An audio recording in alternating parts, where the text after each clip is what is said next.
ang amoy ng antiseptiko at ang mahinang ritmikong tunog ng makinang sumusubaybay sa tibok ng puso ang bumabalot sa bawat sulok ng pribadong silid sa St. Luke's Medical Center. Ito ang naging mundo ni Angelica sa loob ng 3 buwan. Ang mamahaling wallpaper at ang tanawin ng nagliliwanag na syudad ng Maynila mula sa bintana ay hindi na niya napapansin. Ang tanging sentro ng kanyang universo ay ang lalaking nakahiga sa kama, si Don Ricardo, ang kanyang ama, isang haligi ng industriya ng real estate na ngayon ay isang katawang walang malay. Nakasubsob ang ulo ni Angelica sa gilid ng kama, ang kanyang mamahaling damit ay lukot na at may maitim na bilog sa ilalim ng kanyang mga mata na nagpapatunay sa mga gabing walang tulog. Hawak niya ang kamay ng ama, isang kamay na dati puno ng lakas at kalyo mula sa pag-inspeksyon sa mga construction site, ngunit ngayon ay malamig at hindi gumagalaw. "Dad, lumaban ka naman, please." Bulong niya, ang kanyang boses ay pagod at halos paus na. "Kailangan kita." Isang matalas na tunog ng pagbukas ng pinto ang pumutol sa katahimikan. Hindi na kailangan lumingon ni Angelica para malaman kung sino ito. Ang amoy ng mamahaling pabango at ang tunog ng kumpiyansang mga yabag ay pag-aari lamang ng isang tao. "Hanggang kailan mo balak magmukmok dyan, Angelica?" Malamig na tanong ni Michael, ang kanyang stepbrother. Nakatayo ito sa may pintuan. Ang kanyang perpektong pagkakasuot na business suit ay isang insulto sa magulong itsura ni Angelica. "Mukha kang basahan." Hindi siya pinansin ni Angelica. Itinuon niya ang kanyang pansin sa mukha ng ama. Naglakad si Michael papalapit, ang kanyang mga sapatos na gawa sa Italianong katad ay halos walang ingay sa makintab na sahig. "May stockholders meeting bukas. Kailangan nating pag-usapan ang temporary transfer of power. The company can't run on its own, you know." Ang bawat salita ay parang patalim na tumusok sa puso ni Angelica. Alam niya ang tunay na kahulugan ng mga salitang yon. Hindi ito pansamantalang paglilipat ng kapangyarihan. Ito ay isang kudeta. Isang planong agawin ang lahat ng pinaghirapan ng kanilang ama habang ito'y walang kalaban-laban. "Wala kang karapatan." Mahinang sagot ni Angelica, hindi inaalis ang tingin sa ama. Ako ang may hawak ng proxies mula sa mga tiyahin natin." Sila mismo ay pagod ng maghintay sa isang milagro. Ngumisi si Michael. "Ikaw na lang ang kumakapit sa wala." Samantala, sa labas ng marangyang ospital, sa gitna ng ingay ng trapiko at sigawan ng mga nagtitinda, isang maliit na batang babae na may bitbit na kwintas ng sampagwita ang kinakabahang sumilip sa glass door ng gusali. Siya si Mia, 9 gulang. Kanina pa siya naiihi at ang pampublikong banyo sa kalye ay marumi at nakakatakot. Nakita niya ang isang security guard na abala sa kanyang telepono. Sa isang iglap ng katapangan ng isang bata, mabilis siyang pumasok sa loob. Ang lamig ng aircon ay agad na yumakap sa kanyang balat na sanay sa init. Namangha siya sa kalinisan at katahimikan ng lugar. Ang lahat ay puti at kumikinang. Nagsimula siyang maglakad, naghahanap ng palatandaan ng banyo, ngunit ang mga pasilyo ay magkakamukha. Naligaw siya. Sa pagliko niya sa isang pasilyo na mas tahimik kaysa sa iba, nakakita siya ng isang pintong bahagyang nak.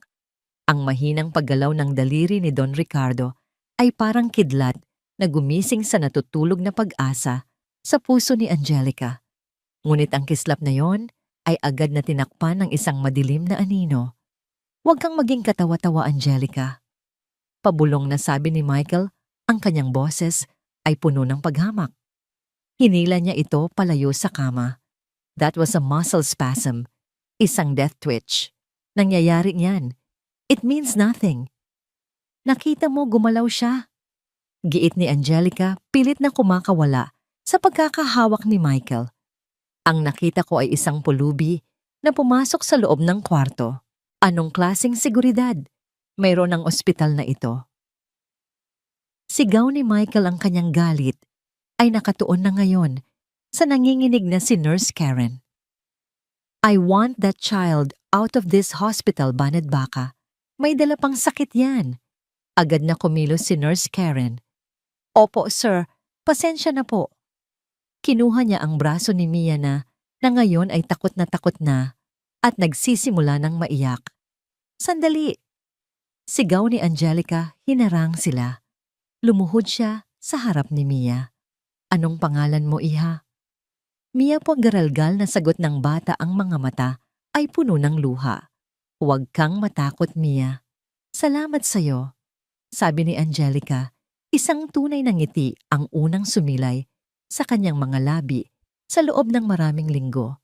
Bago pa man niya mapigilan, mabilis nang nailabas ni Nurse Karen si Mia mula sa silid. Hinarap ni Angelica si Michael, ang kanyang mga mata ay nag-aapoy sa galit. Huwag na huwag mong tatawaging pulubi ang batang yon. Siya ang nagbigay sa atin ng himala. Himala, tumawa si Michael ng malakas at mapanlait. Ginagawa mo lang tanga ang sarili mo. Tatawagan ko ang security.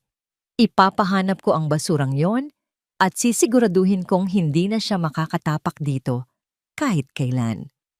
Nang makita ni Angelica ang determinasyon sa mukha ni Michael, alam niyang kailangan niyang kumilos ng mabilis. Habang abala ito sa pagtawag sa telepono, dali-dali siyang lumabas ng silid. Nurse Karen? Tawag niya, halos takbuhin ang pasilyo. Saan niyo dinala yung bata? Pinalabas ko na po ng ospital, ma'am. Utos po ni Sir Michael.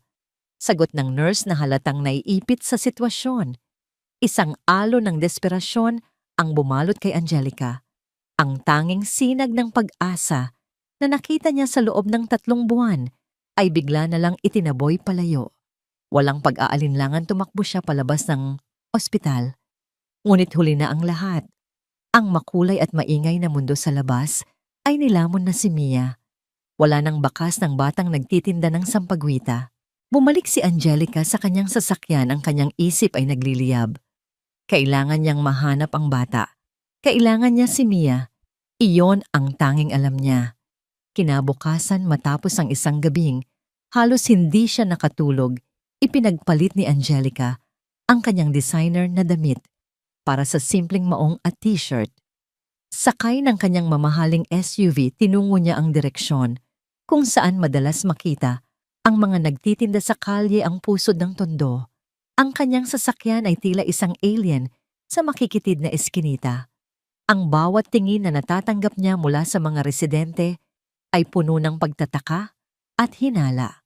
Nagtanong-tanong siya, ipinapakita ang perang handa niyang ibigay kapalit ng impormasyon. Isang batang babae, mga 9 na taong gulang, Mia ang pangalan, nagtitinda ng sampagwita. Ang pera ay naging epektibo. Itinuro siya sa isang maliit na barong-barong na nakatayo sa tabi ng isang estero. Ang bahay ay maliit at gawa sa pinagtagpi-tagping yero at kahoy, ngunit kapansin-pansin ang kalinisan nito. May mga nakasabit na halaman sa mga lumang lata. Bumaba si Angelica, ang kanyang puso ay kumakabog. Kumatok siya sa pintong yari sa plywood. Isang babaeng nasa mga 40 anyos na may bakas ng hirap at pagod sa mukha, ngunit may matatag na tindig ang nagbukas nito. Ang mga mata nito ay agad siyang sinuri mula ulo hanggang paa. Anong kailangan ninyo? Matigas na tanong ng babae. Siya si Teresa, ang ina ni Mia. Hinahanap ko po si Mia. Sabi ni Angelica, sinisikap na maging magalang. Ako po yung babae sa ospital kahapon, si Angelica. Ang mukha ni Teresa ay agad na nag-iba. Nagkaroon ito ng matinding galit at pagbabantay. Umalis ka na. Wala kang dapat kausapin dito. Akma na niyang isasara ang pinto nang mabilis itong hinarang ni Angelica. Parang awa niyo na kailangan ko lang siyang makausap. Ang tatay ko. Nag-react siya nang hinawakan siya ni Mia. Kailangan ko ang tulong niya. Nagmamakaawang sabi ni Angelica. Tumawa si Teresa ng walang kagalakan. Tulong. Anong akala mo? Sa anak ko amulet pampaswerte. Hindi laruan ng anak ko, ma'am. Pinalaki ko siyang mag-isa, pinoprotektahan mula sa mga taong tulad ninyo na tingin sa mahihirap ay pwedeng gamit-gamitin lang. Hindi po ganoon. Babayaran ko kayo. Sa sobrang desperasyon inilabas ni Angelica ang kanyang wallet at kumuha ng isang makapal na bungkos ng pera. Kahit magkano? Sabihin niyo lang. Basta payagan niyo lang si Mia na bumisita sa ospital. Ang pag-aalok ng pera ang pinakamalaking pagkakamali ni Angelica. Para kay Teresa ito ay isang sampal sa kanyang pagkatao. Ang kanyang mga mata ay nagliyab. Ang pera mo ay lason dito. Nanggigigil na. Sabi ni Teresa, mabilis niyang kinuha ang isang tabo ng tubig mula sa katabing balde. Hindi kami mabibili. Splash! Ang malamig na tubig ay bumuhos sa muka at damit ni Angelica. Nanigas siya sa kanyang kinatatayuan basang-basa at napahiya hindi makapaniwala sa nangyari. Ang mga kapitbahay ay nagsimula nang magsilabas para panoorin ang eksena. Umalis ka na, sabi. Sigaw ni Teresa handa nang itulak si Angelica. Teresa, tama na yan. Isang mahinahon ngunit may awtoridad na boses ang pumigil sa lahat. Mula sa loob ng bahay lumabas ang isang matandang lalaki. Payat ito ang buhok ay kulay abo na lahat at ang bawat guhit sa kanyang mukha ay nagsasabi ng isang kwento ng hirap at karunungan. Siya si Lolo Jose, ang lolo ni Mia. Tumingin siya kay Angelica. Ang kanyang mga mata ay kalmado, ngunit matalas tila nakikita ang kaluluwa sa likod ng basang damit at desperadong ekspresyon. Tumingin siya sa kanyang anak na si Teresa na humihingal pa rin sa galit. Huminahon ka, anak, sabi ng matanda. Pakinggan muna natin ang bisita. Ang katahimikan sa maliit na bahay sa Tondo ay nabasag ng desisyon ni Lolo Jose. Nanatiling basang-basa si Angelica sa harap ng pinto habang si Teresa ay nakatayo na. Parang isang bantay ang mga braso ay nakahalukip-kip pa rin sa kanyang dibdib, ngunit ang nag-aapoy na galit sa kanyang mga mata ay napalitan ng pagkalito. Patawarin mo ang aking anak, iha. Muling sabi ni Lolo Jose, inabutan si Angelica ng isang maliit at malinis na tuwalya. Mainitin ang ulo niyan, pero nasa tama ang puso. Pinunasan ni Angelica ang kanyang mukha, hindi alintana ang mamahaling damit na nasira. Naiintindihan ko po, kung ako man po ang nasa posisyon niya. Pero hindi mo sinukuan putol ni Lolo Jose. At iyon ang mahalaga. Sa loob ng sumunod na 10 minuto, inilahad ni Angelica ang lahat hindi bilang isang mayamang tagapagmana, kundi bilang isang desperadong anak. Ikinuwento niya ang tungkol sa kanyang ama, ang kalagayan nito, ang kawalan ng pag-asa ng mga doktor, at ang biglaang paggalaw ng daliri nito na tila isang sagot sa paghipo ni Mia. Hindi ko po alam kung paano o bakit. Pagtatapos ni Angelica, ang boses ay nanginginig. Pero sa loob ng 3 buwan, ngayon lang ako nakaramdam ng pag-asa. At si Mia po ang nagbigay noon. Si Teresa na kanina'y matigas ay nagsimulang magpakita ng bahagyang paglambot. Ang pagiging ina niya ang nanaig. Nakikita niya ang sakit sa mga mata ni Angelica, isang sakit na pamilyar sa sino mang natatakot na mawalan ng minamahal. Isang subok lang. Sabi ni Lolo Jose na tila binabasa ang isip ng lahat. Walang mawawala. Sasamahan ka namin, Teresa. Titingnan natin. Kung walang mangyari, uuwi tayo. Kung meron, edi meron. Sa wakas, pagkatapos ng isang malalim na buntong hininga, tumango si Teresa, ngunit may mga kondisyon. Sasama ako. Hindi ko iiwan ang anak ko. At walang bayad. Hindi namin kailangan ng pera ninyo. Isang maliit na ngiti ang namuo sa labi ni Angelica. Opo, pangako po. Pagbalik nila sa ospital ang eksena ay tila isang kuha mula sa pelikula. Si Angelica na nakabihis pa rin ng simpleng damit ay naglalakad sa tabi ni na Teresa at Mia. Ang mag-ina ay nakasuot ng kanilang pinakamalinis na damit pambisita. Si Teresa ay mahigpit na humahawak sa kamay ni Mia, ang kanyang mga mata ay maingat na sinusuri ang bawat sulok ng marangyang pasilyo, handang protektahan ang kanyang anak mula sa anumang panganib. Si Dr. John Cruz, isang seryosong lalaki na nasa edad 50, ay naghihintay sa kanila sa labas ng silid. Kasama niya si Nurse Karen na ngayon ay mas maingat kumilos. Miss Angelica, I must be clear, panimula ng doktor. While I appreciate your optimism, we must manage expectations.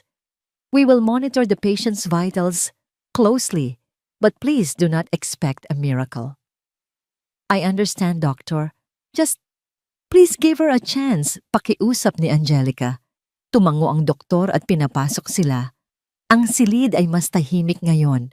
Wala si Michael. Sa loob nakakabit na ang mga karagdagang sensor sa katawan ni Don Ricardo. Ang bawat pagbabago sa kanyang tibok ng puso, presyon ng dugo at brain activity ay maingat na susubaybayan. Si Mia ay medyo natatakot sa dami ng mga aparato. Ngumiti si Angelica sa kanya. Gawin mo lang yung ginawa mo kahapon, Mia. Kausapin mo siya. Para mo lang siyang Lolo Jose. Tumango si Mia. Dahan-dahan siyang lumapit sa kama. Si Teresa ay nasa likod niya lang isang aninong hindi humihiwalay. Hello po, Lolo. Mahinang sabi ni Mia. Ako po ulit si Mia. Sinimulan niyang ikwento ang kanyang araw. Ang tungkol sa pusa na nanganak sa kanilang bubong, ang masarap na pandesal na binili niya kaninang umaga. Ang kanyang boses ay inosente at puno ng buhay, isang matamis na musika sa loob ng silid na matagal nang nababalot ng lungkot. Pagkatapos, hinawakan niya ang kamay ni Don Ricardo at nagsimulang kumanta ng Bahay Kubo sa isang malambing at sintonadong tinig. Sa una, walang nangyari. Tinitingnan ni Dr. Cruz ang mga monitor. Stable ang lahat. Ngunit habang nasa kalagitnaan ng kanta si Mia, nagsimulang magbago ang mga numero. Heart rate is elevating slightly, sabi ni Dr. Cruz sa sarili lumapit sa monitor. From 60 to 65 beats per minute. Napansin ito ni Angelica. Doctor, hindi sumagot si Dr. Cruz, ang kanyang mga mata ay nakapako sa screen. There's a minor spike in neural activity. This is unusual. At doon nakita nilang lahat.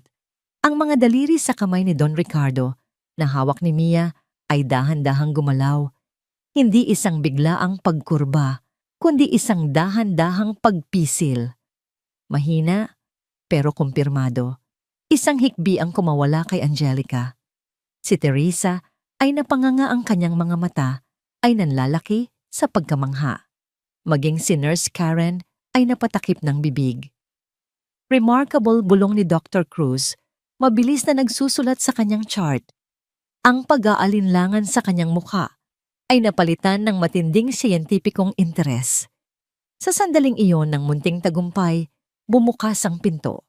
Pumasok si Consuelo, ang madrasta ni Angelica. Suot ang isang eleganteng bestida at may dalang basket ng mga prutas. Ang kanyang mukha ay nagpapakita ng perpektong maskara ng pag-aalala. Angelica, darling, anong nangyayari dito? May bisita ka pala.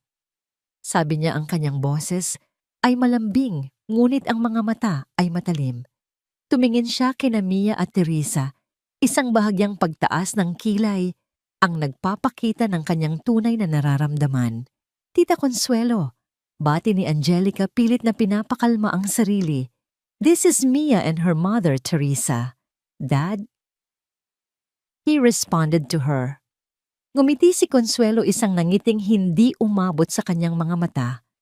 Lumapit siya sa kama at hinaplos ang noo ni Don Ricardo. Talaga naku, ang galing naman. Pero anak, tumingin siya kay Angelica. Ang kanyang boses ay puno ng pagkaawa na may halong pangiinsulto. Huwag mong masyadong paasahin ang sarili mo. Minsan, sa sobrang kagustuhan nating makakita ng isang bagay, kahit anino, ay napagkakamalan nating tao. Huminto siya at tiningnan si Mia. Hindi ba't isang kalupitan na gamitin ang pagiging inosente ng isang bata para lang sa isang ilusyon? Bago pa man makasagot si Angelica, tumunog ang kanyang telepono. Isang numero na pamilyar sa kanya, ang kanyang abogado. Humingi siya ng paumanhin at lumayo ng kaunti para sagutin ito. Hello? Angelica, sabi ng boses sa kabilang linya may halong pagmamadali. I have bad news. Michael's legal team just filed an emergency petition with the court. Nanlamig ang buong katawan ni Angelica. Anong petisyon? They are moving to have your father declared mentally incapacitated and legally incompetent. Paliwanag ng abogado. They're citing his condition and the lack of progress. Kung magtagumpay sila, aalisin ng korte ang lahat ng karapatan mo bilang kanyang proxy. Michael will gain full legal control over everything. The company, the estate, everything. Nabitawan ni Angelica ang kanyang telepono. Bumagsak ito sa sahig na may malakas na kalabog. Ang sinag ng pag-asang dala ni Mia ay biglang nilamon ng isang napakalaking anino. Ang laban para sa kanyang ama ay hindi na lang pala sa loob ng silid na ito. Isang mas malaki at mas maruming laban ang nagsisimula pa lang. Ang pag-asang sumibol sa puso ni Angelica ay isang babasaging bulaklak sa gitna ng isang parating na bagyo.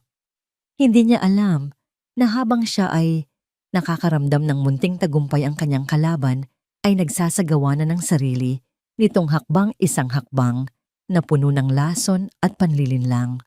Kinabukasan, habang pauwi si Teresa mula sa palengke, isang mamahaling itim na kotse ang huminto sa kanyang tabi. Bumaba ang bintana at nakita niya ang isang lalaking nakasuot ng eleganteng suit. Ang muka ay pamilyar mula sa ospital, si Michael. Ginang Teresa, maaari po ba tayong mag-usap sandali? Sabi ni Michael. Ang kanyang boses ay tila pulot sa tamis, ngunit ang kanyang mga mata ay malamig na parang yelo. Nag-atubili si Teresa. Wala tayong dapat pag-usapan. Para po ito sa kapakanan ni Mia. Sabi ni Michael ginagamit ang pangalan ng bata na parang isang susi. Agad na natigilan si Teresa. Nababahala po ako para sa kanya at para sa inyo. Bumaba si Michael sa kotse, maingat na iniiwasan ang putik sa kalsada. Alam ko pong mabuti ang intensyon ninyo, pero ang kapatid ko si Angelica, matagal na siyang wala sa tamang pag-iisip dahil sa nangyari sa aming ama. Kumakapit siya sa kahit anong patalim. Huminto siya at tumingin ng diretso sa mga mata ni Teresa. May mga naririnig ako, mga albularyo, mga ritual. Ginagamit niya ang pagiging inosente ng anak ninyo para sa isang seremonyang madilim. Isang uri ng pagsasanib para hilahin pabalik ang kaluluwa ng aming ama. Ang bawat salita ay tumagos sa puso ni Teresa na parang mga karayom. Ritual, pagsasanib, kaluluwa. Ang mga salitang ito, para sa isang simpleng ina na puno ng pamahiin, ay katumbas ng purong panganib. Hindi totoo yan. Depensa ni Teresa, ngunit ang kanyang boses ay may bahid na ng takot. Sana nga po ay hindi. Malungkot na sabi ni Michael. Inilabas niya ang isang makapal na sobre mula sa kanyang coat. Ayokong masangkot kayo sa gulo ng pamilya namin. Ito po, kaunting tulong. Para makalayo muna kayo ni Mia. Bago pa mahuli ang lahat. Kung hindi po kayo aalis, mapipilitan po akong tumawag sa DSD para iligtas si Mia mula sa kapahamakan. Ang banta ng DSD ang huling dagok. Iyon ang pinakamalaking takot ng bawat mahirap na ina. Ang posibilidad na kunin sa kanya ang kanyang anak. Nanginginig na tiningnan ni Teresa ang pera. Pagkatapos ay ang seryosong mukha ni Michael. Para sa kanya ang lalaking ito ay isang anghel na nagbababala, habang si Angelica ay isang demonyong nagbabalat kayo. Nang dumating si Angelica sa bahay ni Mia, nang hapong yon puno ng sigla at magandang balita. Tungkol sa resulta ng mga monitor, nadatnan niya ang isang nakasarang pinto at isang pusong puno ng takot. Hindi na kami babalik, matigas na sabi ni Teresa mula sa likod ng pinto. Layuan mo ang anak ko. Teresa, anong nangyari? Naguguluhang tanong ni Angelica. Narinig niya ang mahinang pag-iyak ni Mia sa loob. Mia, anong problema? Umalis ka na. Kasalanan mo. To inilalagay mo sa panganib ang pamilya ko. Sa wakas binuksan ni Teresa ang pinto. Ang kanyang mukha ay basang-basa sa luha at galit. Ginagamit mo ang anak ko para sa mga ritual mo. Isang alay. Sinabi sa akin ng kapatid mo ang lahat. Isa kang halimaw. At doon naintindihan ni Angelica ang lahat. Si Michael, ang kanyang sariling kapatid. Ang lason ay kumalat na. Hindi totoo yan. Teresa, maniwala ka sa akin. Pakiusap ni Angelica. Nagsisinungaling siya. Gusto niyang mamatay si Papa. Pero ang takot ni Teresa ay mas malakas kaysa sa anumang katwiran. Desperada hinila ni Angelica si Teresa. Sumama ka sa akin sa ospital. Ngayon din, harapin natin siya. Papatunayan ko sa'yo na siya ang sinungaling. Sa huli dahil sa pagpupumilit ni Angelica at sa pag-iyak ni Mia, pumayag si Teresa. Isang huling pagkakataon. Pagdating nila sa ospital, ang tensyon ay halos mahahawakan. Naabutan nila si Michael sa pasilyo kausap si Dr. Cruz.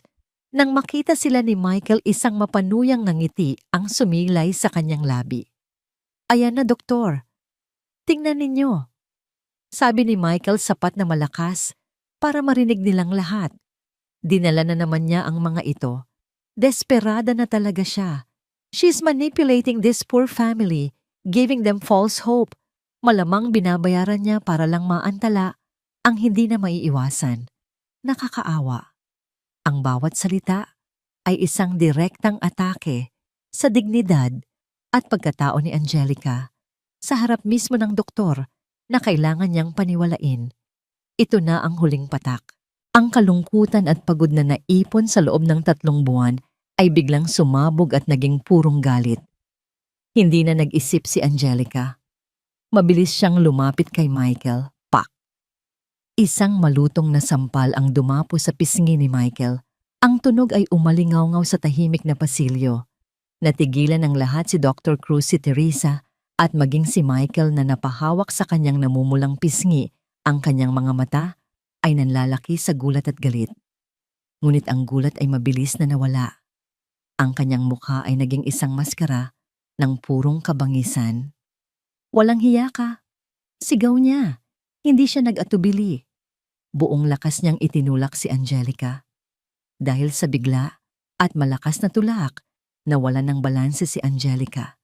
Tumilapon siya at bumagsak ng malakas sa makintab na sahig. Ang sakit ng pagbagsak ay naramdaman niya sa kanyang likod at balakang. Angelica, sigaw ni Teresa, ngunit may isang tunog na mas malakas at mas nakakayanig kaysa sa lahat. Isang matinis at puno ng takot na sigaw mula kay Mia. Nakita ng bata ang lahat ang sampal, ang marahas na pagtulak, ang pagbagsak ni Angelica. Ang kanyang maliit na mundo ay gumuho sa isang iglap ng karahasan. Natigilan ang lahat sa sigaw na yon. Si Michael ay tila nagising sa kanyang ginawa, ang galit sa kanyang muka ay napalitan ng bahagyang pagkatulakot. Si Teresa ay mabilis na yumakap kay Mia na ngayon ay humahagulgol. Sa gitna ng kaguluhan sa loob ng tahimik na silid, may isang bagay na nangyari na walang sino man sa labas ang nakakita. Sa kama ang anyo ni Don Ricardo ay nanatiling hindi gumagalaw. Ngunit sa ilalim ng kanyang mga nakapikit na talukap, isang bagay ang tumugon sa sigaw ng bata, ang tunog ng purong takot at pag-aalala. Si Nurse Karen na kararating lang para i-check ang mga monitor ang unang nakapansin nito. Isang butil ng luha ang dahan-dahang gumulong mula sa kanang mata ni Don Ricardo, dumaloy sa kanyang sentido at nawala sa kanyang buhok na kulay abo. Napahawak si Nurse Karen sa kanyang dibdib. Ang kanyang mga mata ay nanlalaki sa hindi makapaniwalang pagkamangha. Diyos ko, bulong niya. Ang sigaw ni Mia ay parang isang kampanang gumising sa lahat mula sa kanilang pagkagalit. Si Michael na kanina'y parang isang torong handang sumuwag ay natigilan. Nakita niya ang epekto ng kanyang ginawa hindi sa mukha ni Angelica na pilit bumabangon, kundi sa nanginginig na katawan ng isang 9 na taong gulang na bata. Iyon ay isang imahe na kahit siya ay hindi kayang panindigan sa harap ni Dr. Cruz. This is what you do. Akusa niya kay Angelica, sinusubukang ibaling ang sisi.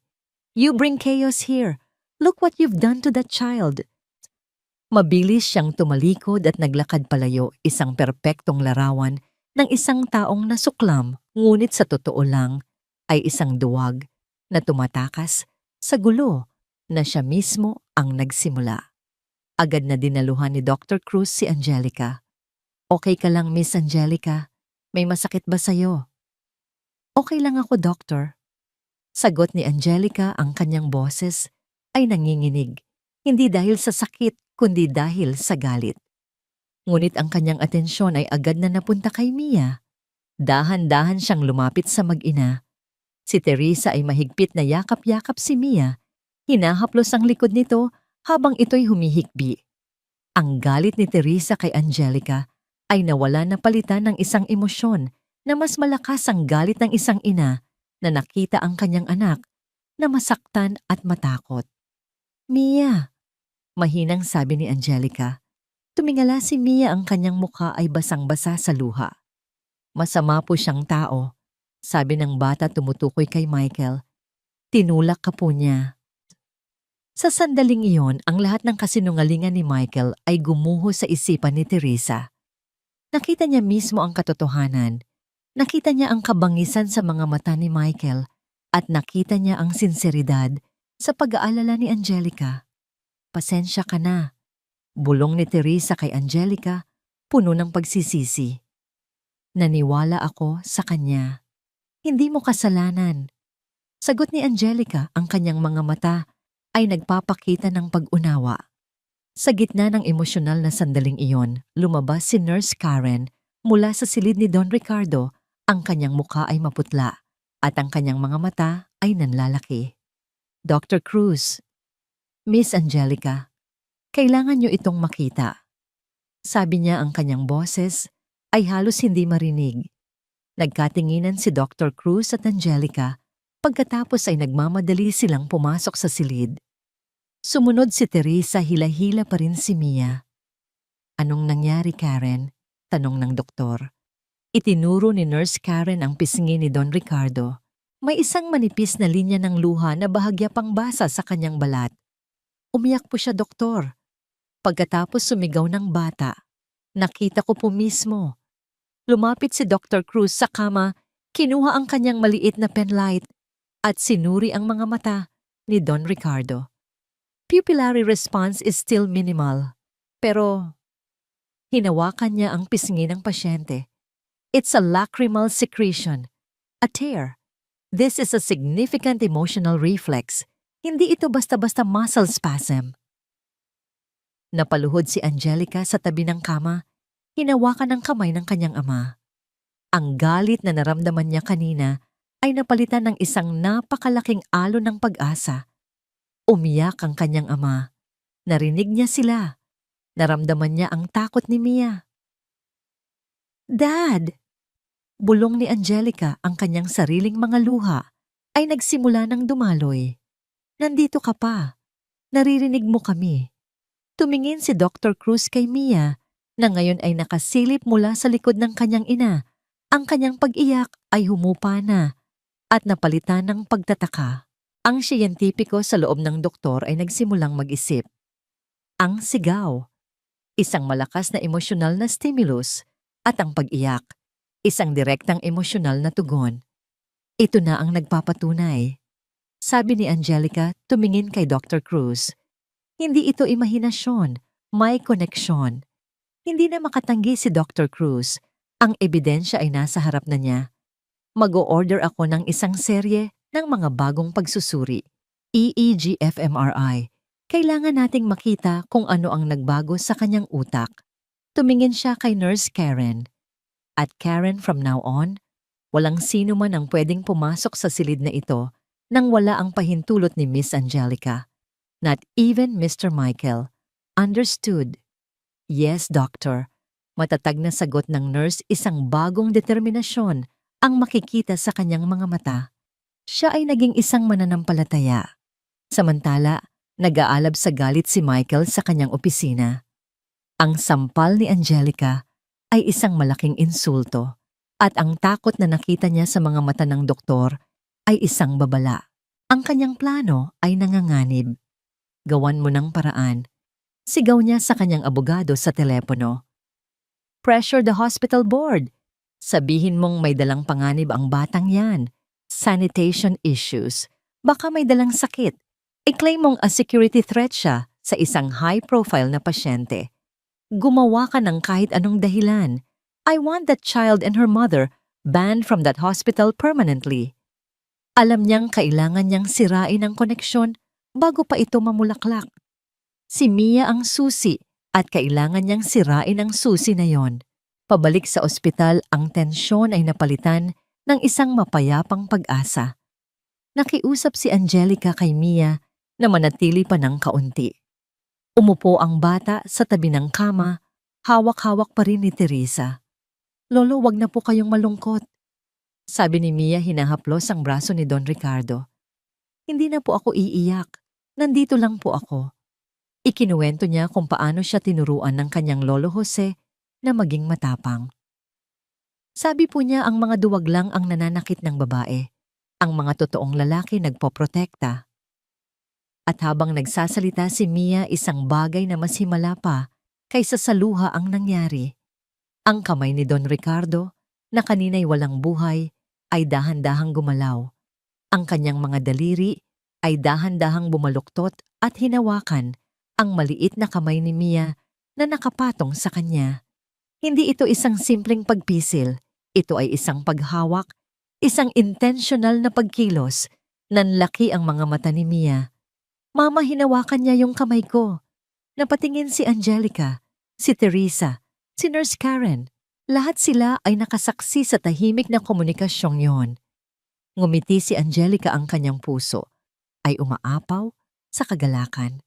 Tumingin siya kay Teresa at sa pagkakataong yon, hindi sila mayaman at mahirap. Hindi sila magkaiba. Sila ay dalawang babaeng nagkakaisa para sa mga taong mahal nila, isang anak para sa kanyang ama at isang ina para sa kanyang anak na ngayon ay naging isang hindi inaasahang anghel ng pag-asa. Ang kanilang alyansa ay nabuo na pinagtibay ng luha at pinatibay ng isang mahinang paghawak. Ang balita sa isang ospital ay kumakalat ng mas mabilis pa sa pinakamabilis na virus. Ang kwento ng himala sa Room 507 ay naging bulong-bulungan sa mga nurses station, sa cafeteria, at maging sa mga pag-uusap ng mga doktor sa pasilyo. Ang kwento ng isang mayamang komatos na pasyente na tumugon sa isang batang nagtitinda ng sampagita ay masyadong maganda para hindi pag-usapan. Ang pagbabagong ito ay pinakanaramdaman sa loob mismo ng silid. Si Nurse Karen na dating masungit at mahigpit ay naging anghel na bantay ni Mia. Palagi niya itong dinadalhan ng juice at biskwit at tinitiyak na komportable ito. Si Dr. Cruz naman ay regular na dumadalaw, hindi na lamang para i-check ang pasyente, kundi para pag-aralan ang interaksyon ni Mia at Don Ricardo na may dalang notebook at recorder, sinusulat ang bawat detalye na parang isang arkeologong nakatuklas ng isang sinaunang kabihasnan. Si Teresa sa kabilang dako ay mas panatag na. Hinahayaan na niyang maupo si Mia sa tabi ng kama nang hindi siya nakabantay na parang isang agila. Nakikita niya ang kagalakan sa mga mata ng kanyang anak sa tuwing may maliit na paggalaw o pagbabago sa ekspresyon ni Don Ricardo. Para kay Mia, ito ay isang laro ng paggising sa isang natutulog na higante. Isang hapon, habang nagbabasa si Angelica ng libro para sa kanyang ama, at si Mia naman ay abala sa pagguhit sa isang sulok, tumunog ang telepono ni Angelica. Isang hindi rehistradong numero. "Hello," sagot niya. "Angelica Hiha," sabi ng isang boses sa kabilang linya, isang boses na matanda, malalim at puno ng awtoridad. Si Attorney Francisco Vargas ito. Agad na napaayos ng upo si Angelica. Si Attorney Vargas ay hindi lang abogado ng kumpanya. Siya ang pinakamatapat na kaibigan at kanang kamay ng kanyang ama sa loob ng 40 taon. Isa siya sa mga unang binaliwala ni Michael nang magsimula itong umasta bilang tagapagmana. Tito Paquito, gulat na sabi ni Angelica. Kumusta na po kayo? Mabuti, Hija. Nakarating sa akin ang magandang balita tungkol sa iyong ama, sabi ng abogado. At nakarating din sa akin ang mga balak ni Michael. Naramdaman ni Angelica ang isang bukal ng lakas. Tito, sinusubukan niyang agawin ang lahat. Alam ko, matatag na sagot ni Atty. Vargas. At hindi tayo papayag. May mga tao pa ring tapat sa iyong ama sa loob ng board. Naghihintay lang kami ng tamang senyales. At ang paggising niya kahit bahagya ang senyales na yon. Huminga siya ng malalim. Pero mag-ingat ka, Angelica. Si Michael ay parang isang asong sugatan. Mas lalo siyang nagiging mapanganib. Nalaman kong minamadali niya ang pagbebenta ng mga ari-arian sa Laguna sa presyong mas mababa pa sa dapat. Sinusubukan niyang mag-ipon ng pera bago pa man magising ang iyong ama. Ano po ang dapat kong gawin? Patuloy mo lang yang ginagawa mo. Gisingin mo ang iyong ama. Sa panig ko gagawa ako ng paraan para pabaggalin ang mga proseso sa kumpanya. Bibigyan kita ng oras, hindi ka nag-iisa sa laban na ito. Pagkatapos ng tawag na pahawak si Angelica sa kanyang dibdib, ang kanyang puso ay sabay na nakakaramdam ng takot at pag-asa. May kakampi na siya, ngunit hindi alam ni Angelica na ang kanyang kalaban ay naghahanda na ng panibagong atake at sa pagkakataong ito, gagamitin nito ang taong pinakamalapit sa puso nilang dalawa. Kinahapunan, habang nag-iisa si Angelica sa waiting area para uminom ng kape, nilapitan siya ni Consuelo. Ang kanyang madrasta ay walang dalang anumang mapanuyang ng ngiti. Ang kanyang mukha ay puno ng lungkot at ang kanyang mga mata ay namumugto. Angelica, anak, sabi niya, ang kanyang boses ay basag. Umupo siya sa tabi ni Angelica. Tita. Walang ganang bati ni Angelica. Parang awa mo na. Nagsusumamong sabi ni Consuelo, hinawakan ang kamay ni Angelica. Ang kanyang mga kamay ay nanginginig. Itigil mo na ito. Nagulat si Angelica. Ang alin, tita? Itong lahat. Ang batang yan. Ang pagpapanggap na may pag-asa pa. Sabi ni Consuelo, ang mga luha ay nagsimula nang mamuo sa kanyang mga mata. Hindi mo ba nakikita? Pinapahirapan mo lang ang ama mo. Ang katawan niya ay sumusuko na. Ang kaluluwa niya ay gustong magpahinga. Pero pilit mo siyang iginagapos sa mundong ito dahil sa pagiging makasarili mo. Hindi yan totoo, depensa ni Angelica. Totoo yon. Git ni Consuelo, ang kanyang boses ay tumataas. At si Michael, nakikita ko ang ginagawa nito sa kanya. Angelica, mahal na mahal niya ang ama mo sa sarili niyang paraan. Pero natatakot siya. Natatakot siyang mawala ang lahat sa amin kapag nawala na si Ricardo. Hindi siya masamang tao. Ginagawa niya lang ang lahat para protektahan ang kinabukasan namin. Ang kinabukasan niya. Napatitig si Angelica sa kanyang madrasta at sa unang pagkakataon, nakita niya ito hindi bilang isang kontrabida, kundi bilang isang ina na handang gawin ang lahat para sa kanyang anak kahit na ito ay mali. Ngunit ang kahinaang iyon ay hindi sapat para sirain ang kanyang determinasyon. Tita, sabi ni Angelica, ang kanyang boses ay kalmado ngunit matatag. Mahal ko si Papa at hinding-hindi ko siya papahingahin habang may pag-asa pa. At si Michael, hindi lang siya ambisyoso, tita. Siya ay malupit at hindi ko hahayaang makuha niya ang pinaghirapan ni Papa. Tumayo si Consuelo, ang kanyang mukha ay puno ng kabiguan. Ang kanyang pagtatangkang manipulahin si Angelica sa pamamagitan ng awa ay nabigo. Kung hindi kita madaan sa pakiusap, bulong niya, baka sa ibang paraan ay matauhan ka. Tumalikod siya at umalis, iniwan si Angelica na may masamang kutob. Ang kutob na yon ay nagkatotoo makalipas ang 1 oras. Muling tumawag si Attorney Vargas. Angelica, sabi ng abogado, ang kanyang boses ay apurado. Kailangan mong maghanda. May nalaman ako. Ano po iyon, Tito? Katatapos lang ng isang exclusive interview ni Michael sa Pinoy Expose. Sabi ni Attorney Vargas tinutukoy ang isang kilalang tabloid na mahilig sa mga eskandalo. Nanlamig ang dugo ni Angelica. Tungkol saan? Nagkaroon ng sandaling katahimikan sa kabilang linya. Tungkol sa'yo, sabi ng abogado. Lalabas bukas. Ang headline, pinapalabas ka nilang wala sa sariling katinuan na sa sobrang desperasyon mo, gumagamit ka na raw ng isang batang kalye para sa isang ritual. Isang uri ng pangkukulam para itali ang kaluluwa ng sarili mong ama. Nabitawan ni Angelica ang kanyang telepono. Bumagsak ito sa sahig. Biglang umikot ang kanyang paningin. Ang laban ay hindi na pribado. Kinaladkad na ito ni Michael sa putik. Bukas, sa paglabas ng diaryong yon, ang kanyang pangalan, ang pangalan ng kanyang ama, at ang imahe ng inosenteng si Mia ay dudungisan sa harap ng buong mundo. Ang umaga ay sumikat, hindi dala ang pag-asa, kundi ang laso na nakalimbag sa itim at puting papel. Ginigising si Angelica ng sunod-sunod na tawag sa kanyang telepono. Ang una niyang sinagot ay mula kay Attorney Vargas.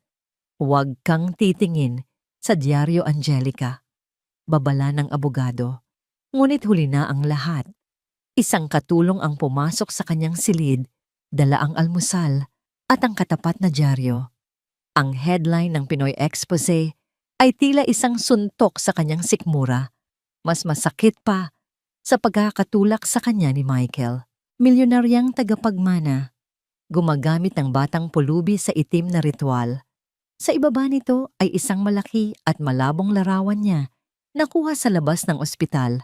Mukha siyang pagod at desperada. Sa tabi nito ay isang mas maliit na litrato ni Mia. Ang mukha ay malungkot na tila kinukunan ng walang pahintulot. Ang artikulo ay puno ng mga salitang kulam, desperasyon, mental instability, at mga panayam mula sa mga hindi nagpakilalang kamag-anak na nagsasabing nababahala sila sa katinuan ng isip ni Angelica. Winasak nito ang kanyang mundo. Hindi lang siya ang siniraan. Kinaladkad nila ang isang inosenteng bata sa kanilang maruming laro. Ang fallout ay mabilis at walang awa. Pagdating niya sa ospital, ang entrance ay pinalilibutan na ng mga media van at mga reporter na may dalang kamera at mikropono.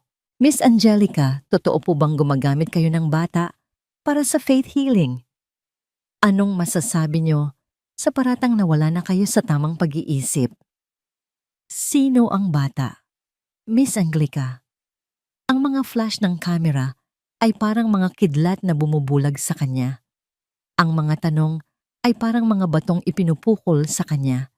Sa tulong ng security ng ospital, nagawa niyang makapasok sa loob ng nginginig at halos hindi makahinga. Ang kanyang telepono ay walang tigil sa pagtunog, mga tiyahin-tiyuhin at mga pinsan na mas nababahala sa kahihiyan ng apelyido ng pamilya kaysa sa kalagayan ng kanyang ama. Lahat sila ay may iisang payo. Hayaan mo na si Michael ang umayos niyan. Itigil mo na ang kahibangan mo. Naramdaman niya ang unti-unting pagguho ng kanyang mundo. Nag-iisa siya. Ngunit hindi pala. Habang siya'y nakaupo sa isang sulok ng pasilyo, sinusubukang pulutin ang mga piraso ng kanyang sarili. Nakita niya sina Teresa at Lolo Jose na papalapit, matapang na binabagtas ang media circus sa labas. Dala ni Lolo Jose ang isang bayong ng prutas. Nakita namin sa balita, sabi ni Teresa, umupo sa tabi niya. Ang kanyang mukha ay hindi nagpapakita ng pagdududa, kundi ng purong galit. Walang hiya ang kapatid mo. Hayop siya. Hindi na namin pinapasok si Mia. Dagdag ni Lolo Jose, ang kanyang boses ay kalmado ngunit matatag. Hindi maganda para sa bata na makita ang ganitong kaguluhan. Pero nandito kami para sa'yo. Sa mga salitang iyon bumuhos ang mga luha ni Angelica. Ang suporta mula sa 2 taong halos hindi niya kilala ay mas totoo at mas matimbang kaysa sa lahat ng suporta na hindi niya nakuha mula sa sarili niyang pamilya. Niyakap niya si Teresa at sa sandaling iyon nakahanap siya ng lakas para harapin ang susunod na laban. At ang laban na iyon ay dumating sa anyo ng isang text message, "Emergency Board Meeting, 2 p.m. Be there." Ang boardroom ng Ricardo Land Corporation ay malamig at walang kaluluwa. Nakaupo sa paligid ng mahabang mesa ang mga miyembro ng board at ang mga matatandang kamag-anak ng pamilya. Ang kanilang mga mukha ay seryoso at mapanghusga. Nakatayo sa unahan si Michael, suot ang kanyang pinakamahal na suit. Ang kanyang mukha ay nagpapakita ng isang pekeng pag-aalala. Sa tabi niya ay si Consuelo na hindi makatingin ng diretso kay Angelica. Ipinatawag ko ang pulong na ito dahil sa isang krisis. Panimula ni Michael, ang pangalan ng ating pamilya at ng ating kumpanya ay dinudungisan sa publiko. Ang aking kapatid, sa kanyang kalungkutan, ay gumagawa ng mga desisyon na hindi na makatwiran. Naglabas siya ng isang folder.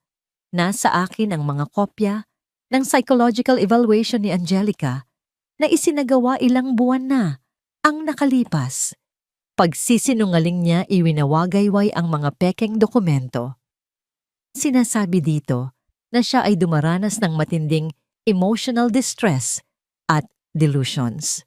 Nasa akin din ang mga financial report na nagpapakita ng mga transaksyon na hindi niya maipaliwanag. Kasunungalingan yan, sigaw ni Angelica. Tingnan ninyo, sabi ni Michael sa mga miyembro. Ang kanyang pagiging agresibo, hindi na siya ang Angelica na kilala natin. Kaya bilang pagprotekta sa legasiya ng aking ama, hinihiling ko sa board na bumoto. Isang boto para pansamantalang alisin kay Angelica ang lahat ng kanyang karapatan bilang proxy at ilipat sa akin ang buong kontrol hanggang sa dumating ang hindi maiiwasan. Ito na ang sukdulan, ang pagtataksil sa pinakamataas na antas. Tumingin si Angelica sa bawat mukha, sa silid, naghahanap ng kahit isang kakampi, ngunit ang nakita niya lang ay mga matang puno ng pag-aalinlangan at awa. Simulan na ang botohan, sabi ng isang matandang miyembro ng board. Isa-isa silang nagsalita. Pabor. Pabor ako. Ang bawat salita ay isang pako sa kanyang kabaong. Ang huling boboto ay si Consuelo. Ang lahat ay nakatingin sa kanya. Nag-aalangan siya, ang kanyang mga kamay ay nanginginig. Nakita ni Angelica ang isang kislap ng pagsisisi sa mga mata nito. Ngunit isang matalim na tingin mula kay Michael ang nagpatigas sa mukha ng ina. Huminga ng malalim si Consuelo, hindi tumitingin kay Angelica. Oo, pabor ako. Bulong niya, ang kanyang boses ay tila isang dahon na tinangay ng hangin. Iyon na, ang huling pagtataksil. Gumuho ang mundo ni Angelica. Ang lahat ay nawala na. Nanalo si Michael, habang ang isang nangiti ng tagumpay ay dahan-dahang gumuguhit sa mga labi ni Michael at habang ang pakiramdam ng kabiguan ay bumabalot sa buong katawan ni Angelica, biglang nag-vibrate ang kanyang telepono sa ibabaw ng mesa. Isang tawag mula kay Dr. Cruz. Sa isang iglap, walang sino man sa silid ang mahalaga. Sinagot niya ito. "Hello, Doctor?" Halos pabulong niyang sabi. Ang boses sa kabilang linya ay kalmado, ngunit may halong pagkamangha at pagmamadali. "Miss Angelica, kailangan ninyong bumalik dito. Ngayon din." "Bakit po, anong nangyari?" Tanong niya. Ang kanyang puso ay nagsimulang tumibok ng mabilis. "Miss Angelica, ang papa niyo," sabi ng doktor. Sinusubukan niyang imulat ang kanyang mga mata. Hindi na niya narinig ang anumang sinabi pa ng doktor. Ang mga salitang yon ay parang isang malakas na agos na humila sa kanya pabalik sa realidad, pabalik sa kung ano ang tunay na mahalaga. Tumayo siya. Ang lahat ng mata ay nasa kanya. Hindi na siya nagsalita. Hindi na siya nakipagtalo. Tinalikuran niya ang boardroom, ang mga nagtataksil na muka, ang mga pekeng dokumento, at ang nagbubunying si Michael. May isang bagay lang sa kanyang isip. Ang kanyang ama. Tumakbo siya palabas ng silid, iniwan ng isang pulong na biglang nawalan ng saysay at isang Michael na natigilan sa gitna ng kanyang tagumpay, hindi maintindihan kung ano ang nangyayari. Ang bawat hakbang ni Angelica sa pasilyo ng ospital ay isang karera, laban sa oras at kawalan ng pag-asa. Ang mga salita ni Dr. Cruz ay umuulit-ulit sa kanyang isipan na parang isang mantra. Sinusubukan niyang imulat ang kanyang mga mata. Tinakbo niya ang daan na tila walang kapaguran, ang mga luha ay nagbabadyang tumulo, hindi dahil sa kalungkutan, kundi dahil sa isang uri ng kagalakan na halos sumasabog sa kanyang dibdib. Nang marating niya ang pintuan ng room 507, huminto siya sandali, huminga ng malalim upang pakalmahin ang kanyang sarili. Pagbukas niya ng pinto, ang eksena sa loob ay tila isang sagradong pagpipinta. Nakatayo sa tabi ng kama si Dr. Cruz at Nurse Karen. Ang kanilang mga mukha ay seryoso at puno ng pagkamangha. Nakaupo sa isang maliit na upuan si Mia na dinala pala ni Teresa habang nasa board meeting siya. Si Mia ang nagsasalita. Ang kanyang boses ay isang mahinang bulong. Tapos po sabi ni Lolo Jose, kahit gaano kadilim may bituin pa rin daw po na sisilip. Kwento ng bata. At doon sa gitna ng kama, nakita ni Angelica ang himala. Ang kanyang ama, si Don Ricardo, ay hindi na isang payapang estatwa. Ang kanyang mga talukap ay nanginginig, nagpapakita ng isang napakalaking pagsisikap. At habang nakatingin si Angelica, dahan-dahan sa isang paraan, na parang tumatagal ng 1,000 taon, ang mga mata ng kanyang ama ay unti-unting nagbukas. Hindi ito isang buong pagmulat, isang siwang lamang. Ang kanyang mga mata ay malabo at hindi pa makapokus, ngunit bukas ang mga ito. At ang mga matang iyon ay dahan-dahang gumalaw, hinahanap ang pinagmumulan ng boses hanggang sa tumama ang mga ito sa mukha ni Angelica. Isang hikbi ang kumawala sa kanya. Lumapit siya sa kama, nanginginig ang mga tuhod. Dad, bulong niya. Dad, it's me. It's Angelica. Ang mga mata ni Don Ricardo ay kumurap isang beses mabagal. He's conscious, para sabi ni Dr. Cruz. Ang kanyang boses ay puno ng pagkamangha. He's aware. The connection is re-established. Nagsimulang magtanong si Angelica, ang kanyang puso ay bumubuhos ng mga salitang matagal nang naipon. Dad, naririnig mo ba ako? Kung oo, pumikit ka ng 2 beses. Naghihintay ang lahat, halos hindi humihinga. At dahan-dahan ang mga mata ni Don Ricardo ay pumikit. At muling pumikit. Muling napaiyak si Angelica, ngunit sa pagkakataong ito, sinubukan niyang kontrolin ang sarili. Ang pagiging emosyonal ay kailangan niyang isantabi. Kailangan niyang maging matalino. Doctor, sabi niya, lumingon kay Dr. Cruz, kailangan ko ng ebidensya, hindi sila maniniwala sa akin. Mabilis niyang kinuha ang kanyang telepono, nanginginig ang mga kamay, binuksan niya ang video camera. Dad, ako ulit. Sabi niya, tinitiyak na nakatutok ang camera sa mukha ng ama. Dad, si Michael. Sinusubukan niyang kunin ang kumpanya. Kailangan kong malaman kung gusto mo siyang patigilin. Pumikit ka ng 2 beses kung gusto mo siyang labanan. Ang mga mata ni Don Ricardo ay nagpakita ng isang kislap ng apoy, isang bakas ng dating taong bakal na kilala ng lahat. At muli malinaw at sadya, pumikit siya ng 2 beses. Thank you, Dad. Sabi ni Angelica, pinatay ang recording. Nasa kanya na ang sandata. Ngunit sa sandaling iyon, ang pintuan ng silid ay bumukas ng malakas. Pumasok si Michael, ang kanyang muka ay puno ng galit at pagkalito. Nakasunod sa kanya ang 2 security guard ng ospital na tila hindi siya mapigilan.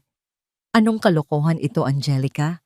Anong sinabi mo sa doktor para lang makatakas sa pulong? Sigaw niya. Ngunit bago pa man siya makalapit sa kama, isang tao ang humarang sa kanyang daan, si Nurse Karen. Sir, hanggang dyan na lang po kayo. Sabi ng nurse, ang kanyang maliit na katawan ay tila naging isang pader na bakal. Utos po ni Dr. Cruz at ni Miss Angelica. Bawal po kayong pumasok.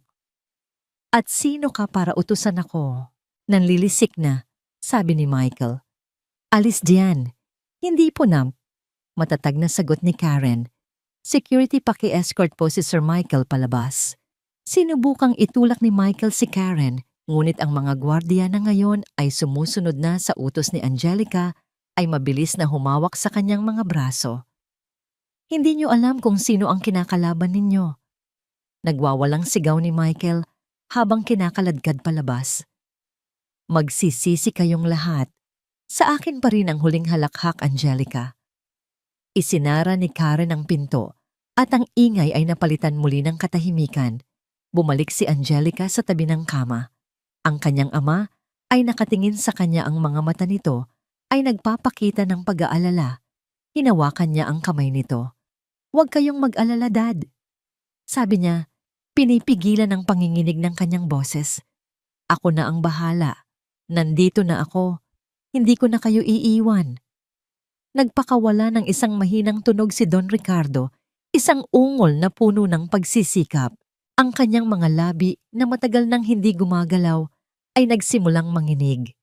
Tila sinusubukan niyang buuin ang mga salita mula sa kaibuturan ng kanyang pagkatao.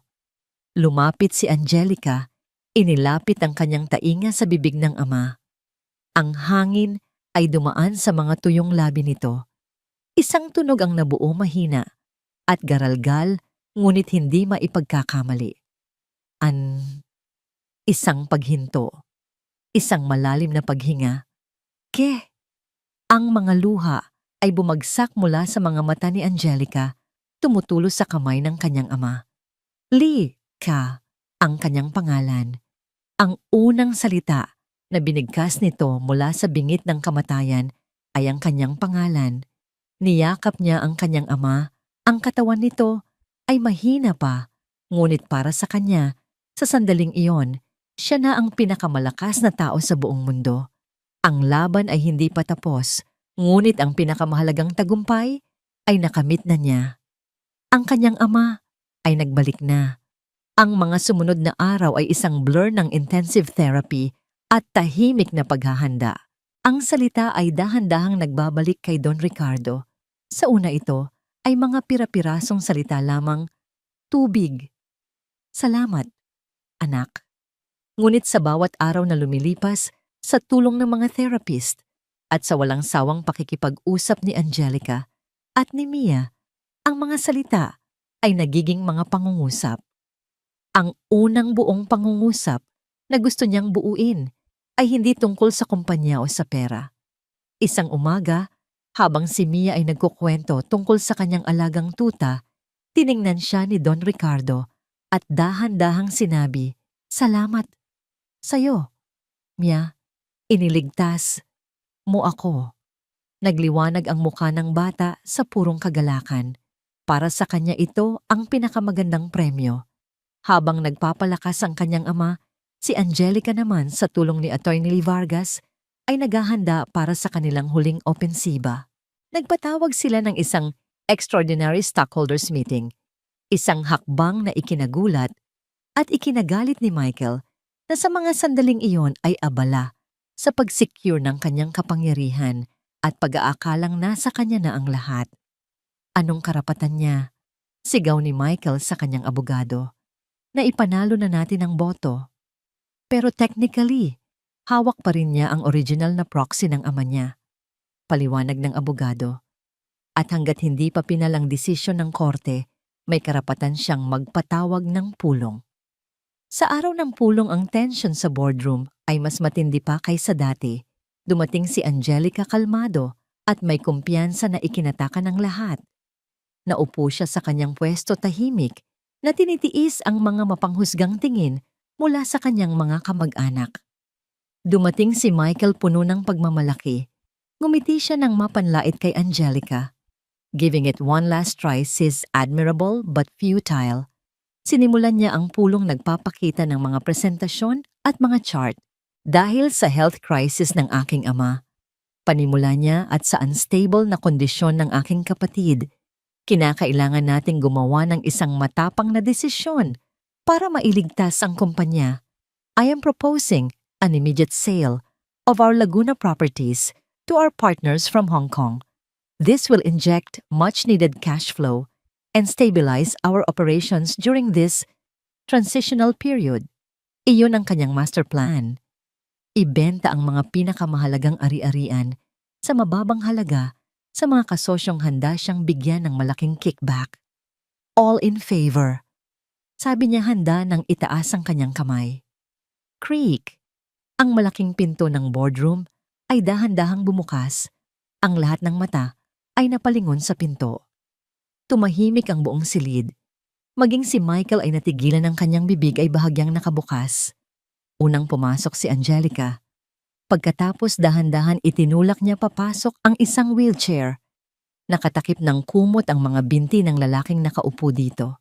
Ang kanyang buhok ay mas pumuti, ang kanyang katawan ay mas payat at ang kanyang mukha ay may bakas pa ng karamdaman.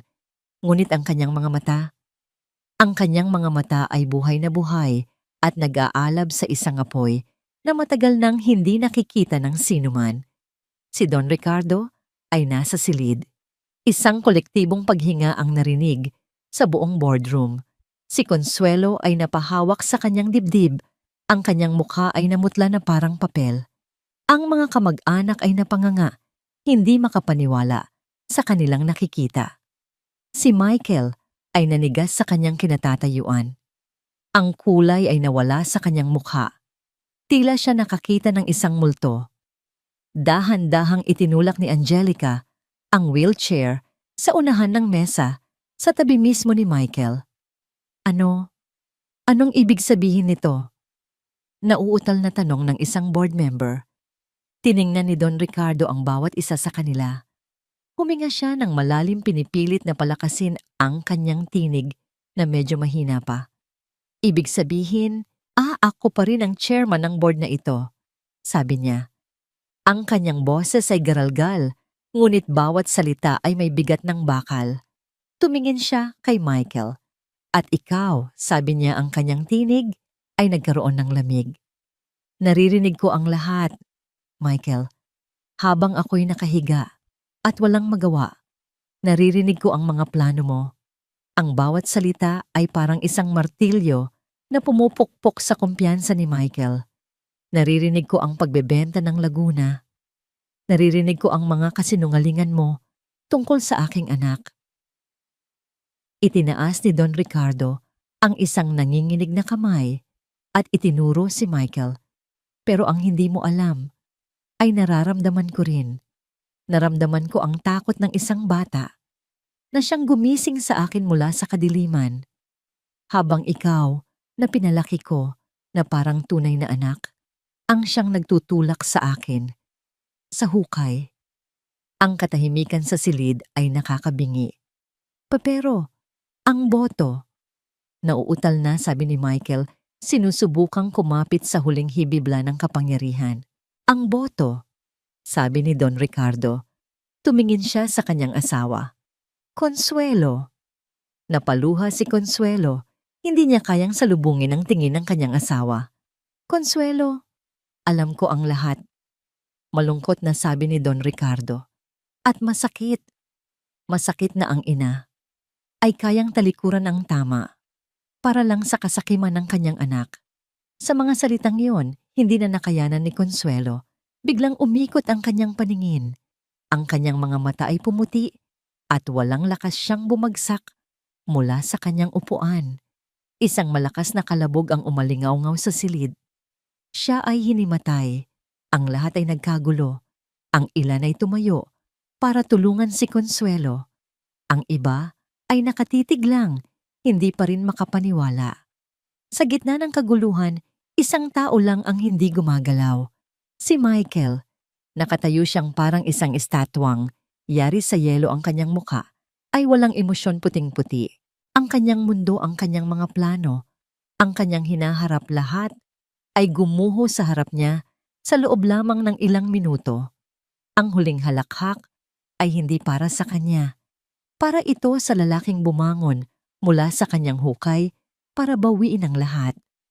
Ang pagbagsak ni Consuelo ay ang hudyat ng pagtatapos. Sa kaguluhang sumunod, walang sino man ang nakapansin sa tahimik na pag-alis ni Michael. Hindi siya tumakbo. Naglakad lang siya palabas ng boardroom, isang taong walang kaluluwa na tinatalikuran ang mga guho ng kanyang imperyo. Hindi na siya muling nakita sa kumpanya o sa bahay ng mga Ricardo. Tinalikuran niya ang lahat dala ang bigat ng kanyang pagkatalo. Nang magkamalay si Consuelo, nasa isang maliit na opisina na siya kasama ang asawa niyang nasa wheelchair at si Angelica. Ang galit na inaasahan niya ay hindi dumating. Sa halip ang nakita niya sa mga mata ni Don Ricardo ay isang malalim na kalungkutan. May pagpipilian ka, Consuelo, mahinang sabi ni Don Ricardo. Maari kang sumama sa iyong anak at hanapin ang inyong sariling landas. O maaari kang manatili dito sa bahay na ibinahagi natin bilang aking asawa pa rin. Ngunit tatanggalin ko sa iyo ang lahat ng kapangyarihan sa kumpanya. Mananatili ka na lamang bilang isang anino, isang paalala ng isang pagtataksil na susubukan nating kalimutan. Humagulgol si Consuelo. Sa lahat ng kanyang ambisyon at pagmamahal para kay Michael, naiwan siyang nag-iisa at walang kapangyarihan. Pinili niyang manatili isang desisyon na ipinanganak hindi mula sa pagmamahal, kundi mula sa takot na harapin ang mundo ng mag-isa. Makalipas ang isang linggo, isang itim na van, hindi ang mamahaling SUV ni Angelica, ang pumarada sa makitid na eskinita sa Tondo. Mula rito ay bumaba si Angelica at sa tulong ng isang nurse, maingat nilang ibinaba si Don Ricardo na naka-wheelchair pa rin. Ang amoy ng estero at ng nilulutong pagkain ay sumalubong sa kanila. Ito ay isang mundong ganap, nakaiba sa kanilang nakasanayan. Ngunit para kay Don Ricardo, ito ang pinakamahalagang lugar sa buong mundo. Sinalubong sila ni Teresa Mia at Lolo Jose sa kanilang pintuan. Ang kanilang mga ngiti ay totoo at walang halong pagkukunwari. Tuloy po kayo, Don Ricardo. Sabi ni Lolo Jose, inaalalayan ang wheelchair. Sa loob ng maliit na sala, na sapat lang ang espasyo para sa kanilang lahat, isang katahimikan ang namayani. Si Don Ricardo, ang taong nagmamay-ari ng mga naglalakihang gusali, ay tila nahihiya. Hindi ko alam kung paano magpapasalamat. Panimula niya ang kanyang boses ay mas malakas na ngayon. Tumingin siya kay Teresa. Ginang inilagay ng aking pamilya ang inyong pamilya sa panganib. Patawad. Umiling si Teresa. Ang mahalaga po ay ligtas kayo. Tumingin si Don Ricardo kay Mia na nakatayo sa tabi ng kanyang lolo. At ikaw, munting anghel. Sabi niya, isang ngiti ang sumilay sa kanyang mga labi. Binigyan mo ako ng pangalawang buhay. Mula sa kanyang bulsa, kinuha ni Attorney Vargas na kasama rin nila ang isang folder. Bilang pasasalamat, sabi ni Angelica, nais naming ialok ito sa inyo. Itinatag namin ang The Mia Foundation, isang educational fund na hindi lang para kay Mia, kundi para sa iba pang mga batang katulad niya. Sasagutin nito ang kanyang pag-aaral hanggang kolehiyo sa pinakamagandang eskwelahan na kanyang pipiliin. Naluha si Teresa hindi makapagsalita. At para po sa inyo, Lolo Jose, dagdag ni Don Ricardo, nakaschedule na po kayo para sa isang full medical check-up sa St. Luke's. Sasagutin namin ang lahat ng inyong pangangailangang medikal. At Teresa, may isang permanenteng posisyon na naghihintay para sa'yo. Ikaw ang mamamahala sa isang bagong social welfare project ng aming kumpanya na tutulong sa mga komunidad na tulad nito. Hindi ito isang bayad. Ito ay isang imbitasyon para maging bahagi ng isang bagong simula. Tumanggi pa sana si Teresa dahil sa hiya, ngunit si Lolo Jose ang sumagot para sa kanya. Ang biyaya ay hindi tinatanggihan, anak, sabi ng matanda, lalo na kung ito ay galing sa pusong puno ng pasasalamat. Sa gabing iyon, isang bagay na hindi kapani-paniwala ang nangyari. Hiniling ni Don Ricardo na manatili sila para sa hapunan. Si Teresa sa tulong ni Angelica ay naghanda ng simpleng sinigang na baboy at kanin. Ang dalawang pamilya, isang mayaman, isang mahirap, ay nagsalo-salo sa isang maliit na mesa. Ang tawanan at kwentuhan ay umapaw sa maliit na bahay. Nagkwentuhan si Don Ricardo at Lolo Jose na parang matagal nang magkaibigan pinag-uusapan ang tungkol sa buhay, pagpapalaki ng mga anak, at ang mga simpleng bagay na nagbibigay ng tunay na kaligayahan. Sa isang sulok, magkatabing nakaupo sina Angelica at Mia, tinitingnan ang eksena. "Tingnan mo, Ate Angelica," bulong ni Mia. Ngumingiti na si Lolo Ricardo. "Dahil sa'yo yan, Mia," sagot ni Angelica niyakap ang bata. "Dahil sa'yo, ngumingiti na ulit kaming lahat." Tumingin si Don Ricardo sa kanyang anak at sa batang nagligtas sa kanya. Nakita niya ang isang hinaharap na hindi na tungkol sa pagpapalago ng pera, kundi sa pagpapalago ng kabutihan.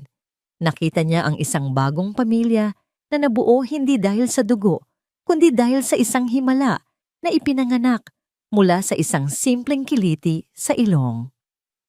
"Mia," tawag niya sa bata. Lumapit ito sa kanya. "Bakit po?"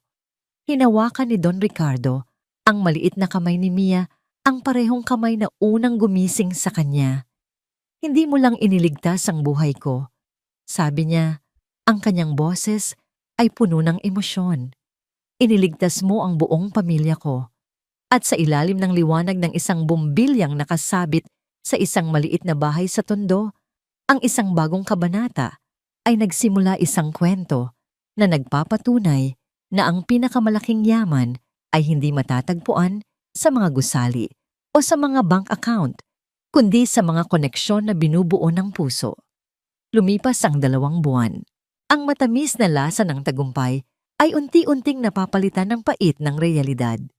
Ang himala ng paggising ni Don Ricardo ay hindi naging katapusan ng kanilang pagsubok. Ito pala ay simula pa lamang ng isang mas mahirap na laban. Ang bawat araw ay isang pakikibaka para kay Don Ricardo. Sa physiotherapy room na ipinasadya sa kanilang mansyon, ang bawat hakbang ay isang napakalaking pagsisikap. Ang mga kalamnan na matagal nang natutulog ay tumatangging sumunod. "Isa pa, Dad. Kaya mo yan," pag-engganyo ni Angelica, habang ang therapist ay maingat na umaalalay sa kanyang ama. Sinubukan ni Don Ricardo na ihakbang ang kanyang kanang paa, ngunit ito'y nanghina. Nawalan siya ng balanse at bumagsak pabalik sa mga braso ng therapist. Isang ungol ng pagkadismaya at sakit ang kumawala sa kanya. Napasandal siya sa pader, humihingal ang pawis, ay tumatagaktak sa kanyang noo. Ang dating taong bakal na kayang mag-inspection ng mga construction site sa ilalim ng tirik na araw ay nahihirapan na ngayong tumayo sa sarili niyang mga paa. Ang himala ay nagbalik sa kanya ng kamalayan, ngunit hindi nito isinauli ang kanyang dating lakas.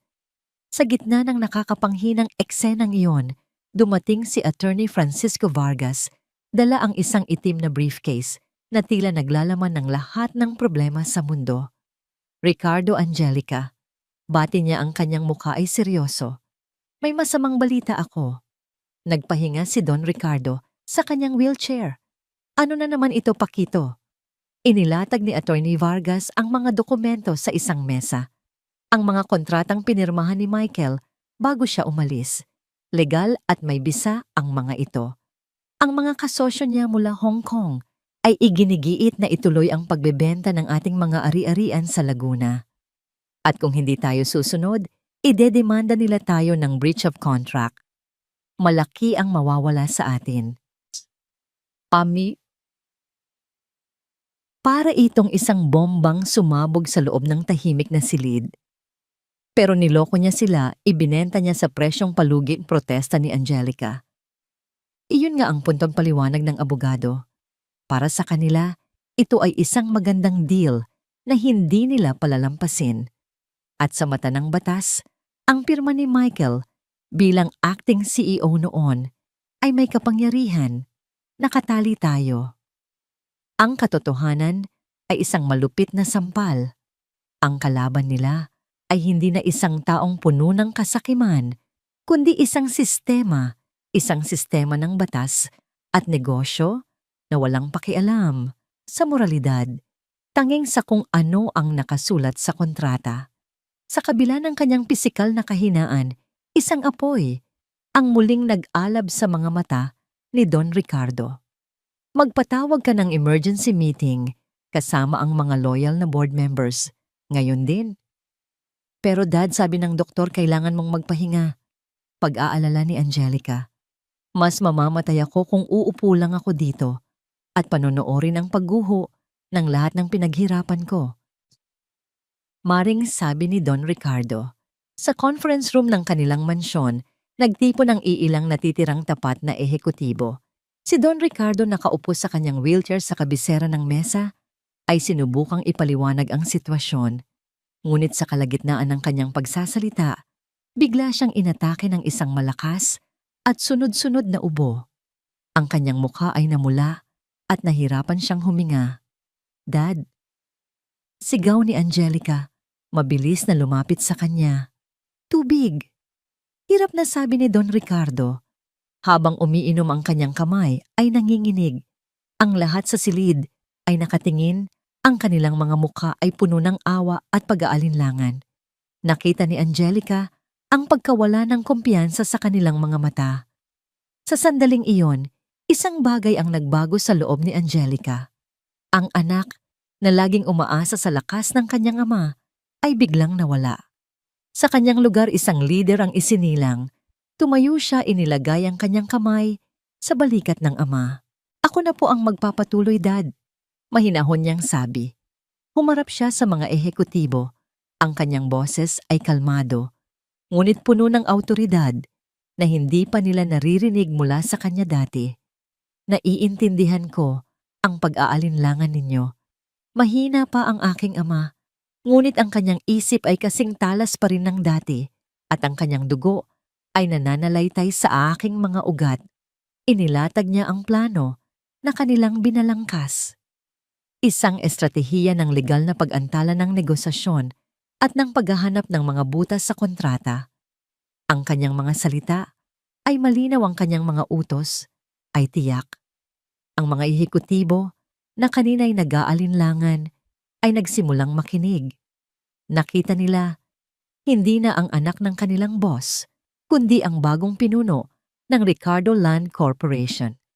Sa kabilang dako ng mansyon sa isang madilim at maalikabok na silid na bihira, nang buksan si Consuelo ay nakaupo sa gitna ng mga lumang gamit.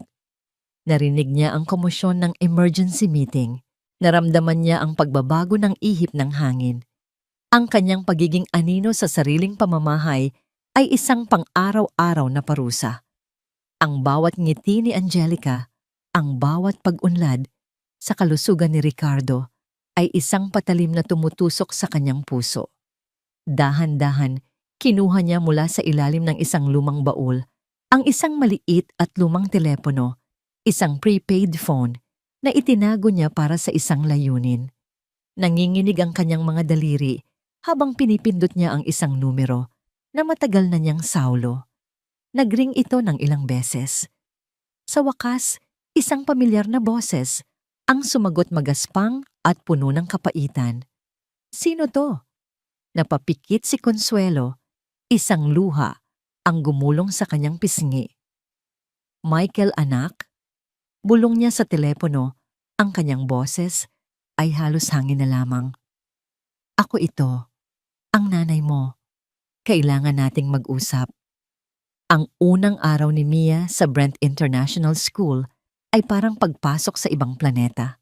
Ang gusali pa lang ay mas malaki na sa lahat ng gusali sa kanilang lugar sa Tondo. Ang mga damuhan ay mas luntian pa sa pinakamalinis na parke na kanyang nakita. At ang mga bata, lahat sila ay tila mga prinsipe at prinsesa mula sa isang libro ng fairy tale. Suot niya ang isang simpleng puting bestida na tinahi mismo ni Teresa gamit ang segunda manong makinang panahi, ang pinakamaganda at pinakamalinis niyang damit. Inayos ni Angelica ang kanyang buhok gamit ang isang kulay rosas na ribon. Ngunit pagtayo niya sa gitna ng mga batang nakasuot ng mga damit na may mga tatak na hindi niya mabigkas ang pangalan at may mga sapatos na kumikinang naramdaman niya na para siyang isang pipit na naligaw sa pugad ng mga pabo real. Sino yan? Narinig niyang bulong ng isang batang babae na may malaking pulang laso sa buhok. Bagong scholar mukha siyang galing sa probinsya. Isang matalim na tingin mula kay Angelica ang nagpatahimik sa bata. Hinawakan niya ng mahigpit ang kamay ni Mia. "Huwag mo silang pansinin," bulong ni Angelica. "Ikaw ang pinakamagaling sa kanilang lahat." Ngunit ang mga salita ay hindi sapat para burahin ang pakiramdam ng pagiging iba. Ang tunay na pagsubok ay dumating sa unang parent-teacher assembly. Si Teresa, suot ang bestidang ipinahiram ni Angelica, ay pumasok sa malawak na auditorium. Ang paligid ay puno ng mga babaeng may perpektong buhok, kumikinang na mga alahas at amoy ng mamahaling pabango. Pinag-uusapan nila ang kanilang mga bakasyon sa Europa, ang mga klase sa ballet ng kanilang mga anak, at ang presyo ng bagong Hermes bag. Sinubukan ni Teresa na ngumiti, ngunit ang kanyang mga kamay ay nanlalamig at ang kanyang lalamunan ay tuyo. Umupo siya sa isang sulok, sinusubukang maging invisible. Isang grupo ng mga ina ang lumapit sa kanya, ang kanilang mga ngiti ay kasing plastic ng kanilang mga credit card. "You must be Mia's mother," sabi ng isa sa kanila, si Mrs. Sandoval, ang ina ng batang may pulang laso. "Angelica Ricardo has been telling us all about your unique situation. It's so charitable of her." Ang salitang charitable ay tumusok sa puso ni Teresa na parang isang punyal. Hindi siya isang proyekto ng kawanggawa. "Mia is a very bright girl," sabi pa ng isa. Saan siya nag-aral dati? A public school. In Tondo, was it? How quaint. Ang bawat salita ay isang magalang na insulto. Ang bawat ngiti ay isang mapanlait na paghusga. Naramdaman ni Teresa na siya ay isang specimen sa isang laboratorio, pinag-aaralan ng mga taong hindi kailanman mararanasan ang kahit isang araw ng kanyang buhay. Buong pagpupulong hindi siya nagsalita. Niyakap lang niya ang kanyang sarili, hinihiling na sana ay matapos na ang lahat. Ang sukdulan ay nangyari sa isang family day event makalipas ang ilang linggo. Nagdala si Teresa ng sinangag at adobo na kanyang niluto, nakalagay sa isang malinis na baunan. Ang ibang mga pamilya ay may mga catering service at mga basket ng pagkain mula sa mga deli. Habang naglalaro ang mga bata, si Chloe, ang anak ni Mrs. Sandoval, ay sinadyang banggain si Mia. Natapon ng juice sa puting bestida ni Mia. "Oops, sorry," sabi ni Chloe, ngunit ang kanyang mga mata ay nangaasar. Basahan na nga, nadumihan pa, bagay lang sa isang batang galing sa tambakan. Iyon na ang huling patak. Umiyak si Mia hindi dahil sa mantsa, kundi dahil sa sakit ng mga salita. Isang nag-aapoy na galit ang bumalot kay Teresa. Isang galit na matagal na niyang kinikimkim. Sugod siyang lumapit, handang kalmutin ang mukha ng batang nangapi sa kanyang anak. "Walang modo kang bata ka. How dare you speak to my daughter that way?" Sigaw ni Mrs. Sandoval na lumapit din. Nagsimula ang isang mainit na pagtatalo na nakatawag ng pansin ng lahat. Sa sandaling iyon, dumating si Angelica na tila isang reyna na pumapagitna sa mga nag-aaway na alipin. "Teresa, stop, Mrs. Sandoval. I'm so sorry. Please, let's not make a scene." Kinausap ni Angelica si Mrs. Sandoval sa isang tabi. Makalipas ang ilang minuto, ang dating galit na si Mrs. Sandoval ay bumalik na may peking ngiti, kinaladkad ang kanyang anak at pilit na pinag-sorry kay Mia. Malinaw kung ano ang nangyari. Ginamit ni Angelica ang pangalan ng pamilya, at marahil ay isang malaking donasyon sa susunod na school charity event para ayusin ang gulo. Para kay Angelica, ito ay isang mabilis at epektibong solusyon. Ngunit para kay Teresa ito ay isang malaking sampal sa muka. Inalis ni Angelica sa kanya ang karapatang ipagtanggol ang sarili niyang anak. Nang sila na lang ang naiwan, hinarap ni Teresa si Angelica. Ang kanyang mga mata ay puno ng hinanakit. "Huwag mo nang uulitin yon," mariing sabi ni Teresa. "Ang alin ang pag-aayos sa gulo?" Naguguluhang tanong ni Angelica. "Ang paggamit mo ng pera at kapangyarihan mo para walisin ang mga problema namin." Sagot ni Teresa, ang kanyang boses ay nanginginig sa pinipigilang galit. "Hindi namin kailangan ng tagapagligtas, Angelica. Ang kailangan namin ay respeto. Sa ginawa mo, ipinakita mo sa lahat na kami ay mahihina at walang kakayahang tumayo sa sarili naming mga paa. Hindi yon ang intensyon ko, Teresa." "Pero yon ang nangyari," putol ni Teresa. "Gusto mong tulungan si Mia, hayaan mo siyang matutong lumaban. Huwag mong gawing isang prinsesa sa tore ang anak ko na kailangan ng kawanggawa mo para mabuhay, dahil hindi kami ganoon at hinding-hindi kami magiging ganoon." Tinalikuran ni Teresa si Angelica at niyakap si Mia. Umuwi silang dalawa na may lamat na sa kanilang samahan. Bumalik si Angelica sa mansyon pagod at bigo. Ang kanyang mabuting intensyon ay nagdulot ng sakit. Gusto niyang humingi ng payo mula sa nag-iisang taong nakakaintindi sa kanya, ang kanyang ama.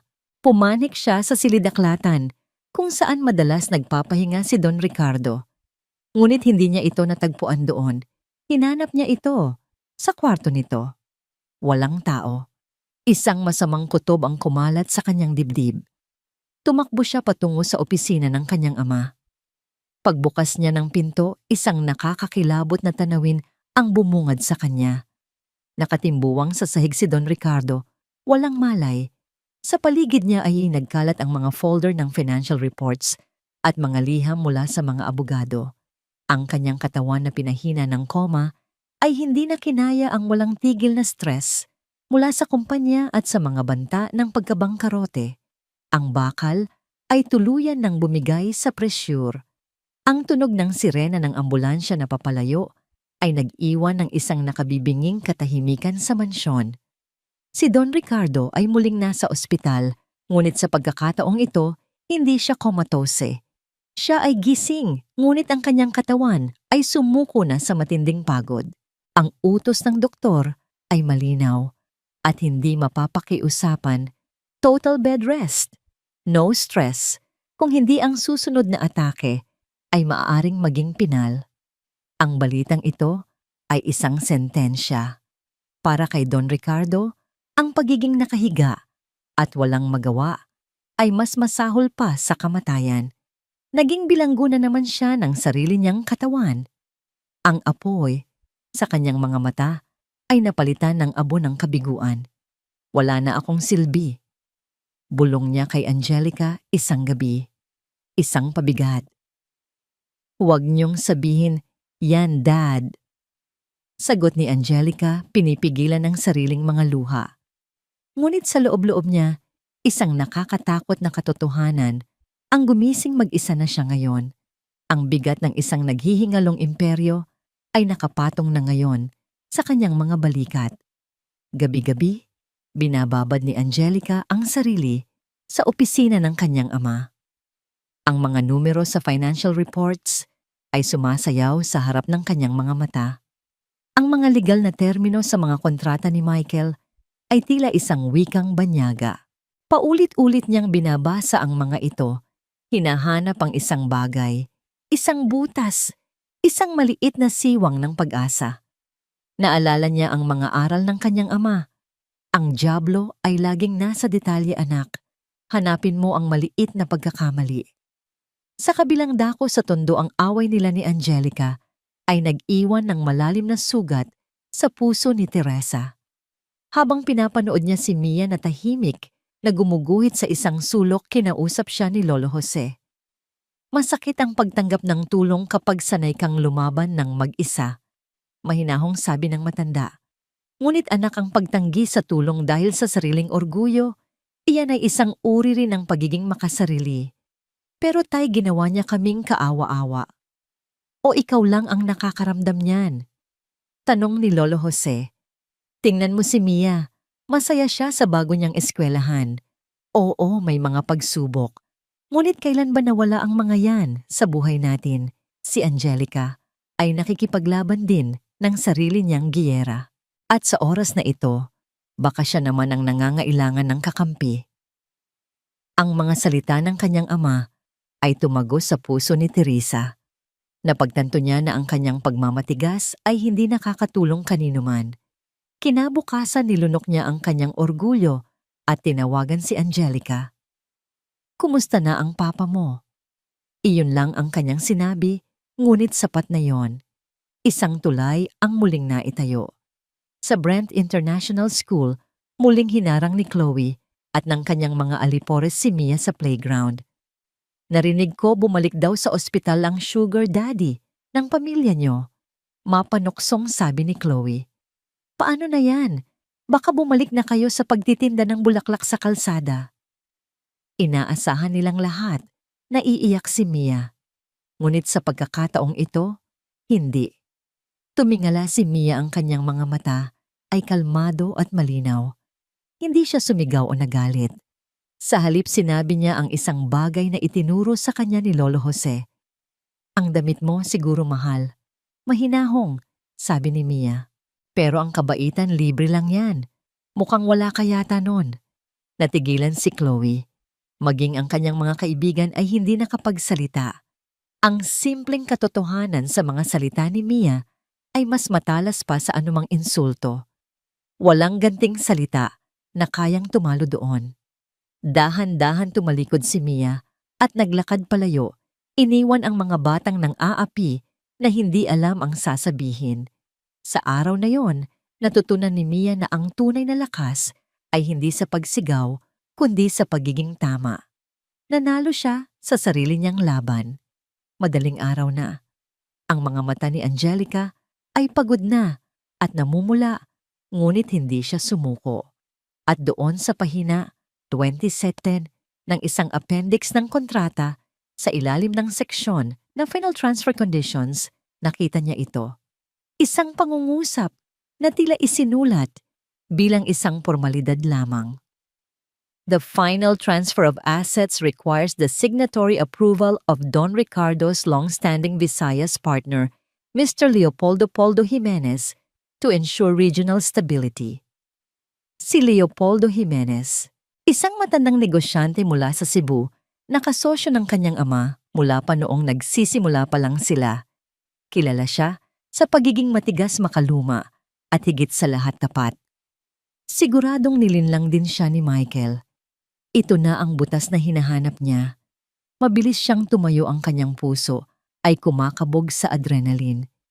Ang kailangan lang niyang gawin ay kumbinsihin si Don Leopoldo na huwag pumirma. Ngunit hindi ito madali.